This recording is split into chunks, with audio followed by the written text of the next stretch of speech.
it seems to me that Wittgenstein, more than anybody else, practically in recent philosophy, was impressed by the idea that our language has the meaning we give it. It has the meaning which is derived from the way it's taught and is implicit in the way it's taught, and it can't reach out beyond the ways in which we are introduced to it.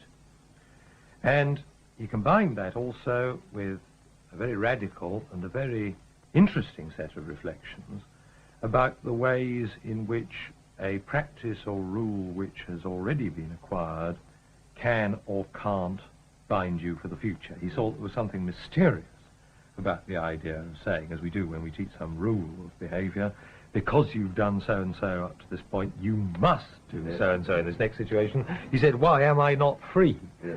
And would constantly come back to the thought that we found one way of continuing a practice, one way of developing a institution or so on, the necessary or obvious way, to come back to the idea that this was an anthropological fact. It's a fact about human nature, or it might not even be, because he didn't really distinguish very much between, as it were, a psychological and an anthropological level here. It might even be a property of the group, not necessarily of humanity. A form of life. A form of life. And Wittgenstein's famous equation of a language with a form of life, I think, enabled a form of life to be, in principle at least, one of a small group of people, of a tribe, a favourite example of it, or indeed of humanity. And sometimes some of his propositions seem to be relative to humanity. But I must say, Wittgenstein never does what both Hume and Kant in different ways did try to do, which was to show exactly to what certain of these propositions were relative. I mean, Hume was very keen on trying to show that certain sorts of ways we had of going on were relative to the fact that we were human beings. Yes. Kant was concerned to showing that various ways we had of going on were relative to the fact that we were something slightly more general, relative to something slightly more general than human beings, namely creatures who found out about the universe serially through some kind of sensation. But Wittgenstein, opposed to theory, doesn't do that. He says, just look at what we do. Now, this means that in some, at least in its more parodiable forms, I think that Wittgenstein himself that's often avoided this, but more parodiable, it does lead to some extraordinarily odd results, doesn't it? Because it means that, in the end, they can't really be wrong if the thing is a going concern. I mean, let's take the... Well, all it could be wrong about, according to Wittgenstein, was in one's interpretation of what one is doing. I mean, he thought people were wrong to suppose that there were inner processes. That's right. You had the wrong picture. You had the wrong picture, yes. You had the wrong picture. But you had the wrong picture of your own behaviour in a certain sense. You could have a wrong picture of your own behaviour, but that meant that every... And perhaps this is a very important idea in Wittgenstein, that every fundamental form of learning... in regard to anything like philosophical learning, would necessarily be a piece of self-understanding.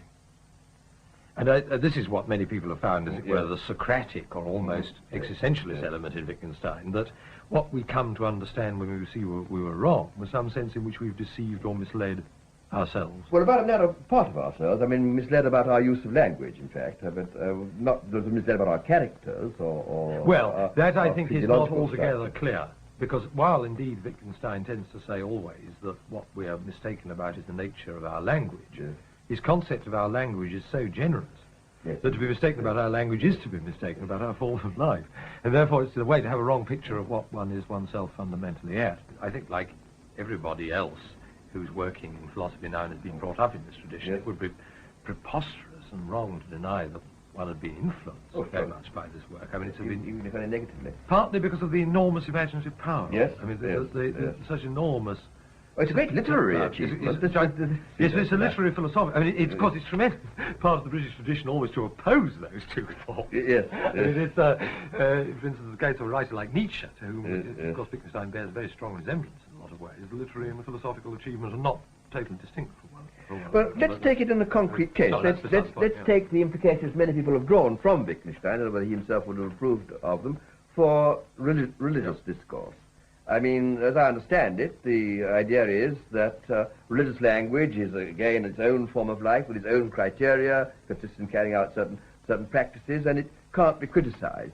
Now, I think that's probably a bit hard, but something like that street, yeah. Well, I mean, you can approach it in two ways. Yeah. I mean, one much more comforting to a religious person than the other. It can be said it's true in its own terms, or it can be said the question of truth or falsehood doesn't arise in relation to it. It's simply a form of ritual, and then the only question is whether the ritual is carried out properly, or whether it fulfills its function, its emotional function, or whatever. Oh, now the second would be discouraging, but the first, if we say it's true in its own terms, would have. Well, if one's being very Wittgensteinian about it, if one's being very Wittgensteinian, I'm sure he wouldn't say either of those things. Because to say it's true in its own terms sounds frightfully sniffy. I mean, as if to imply it isn't true, really. And it isn't either true or false. It would be a kind of meta remark that would be standing outside the whole game. I mean, he would say rather, what are they at when they say it's true?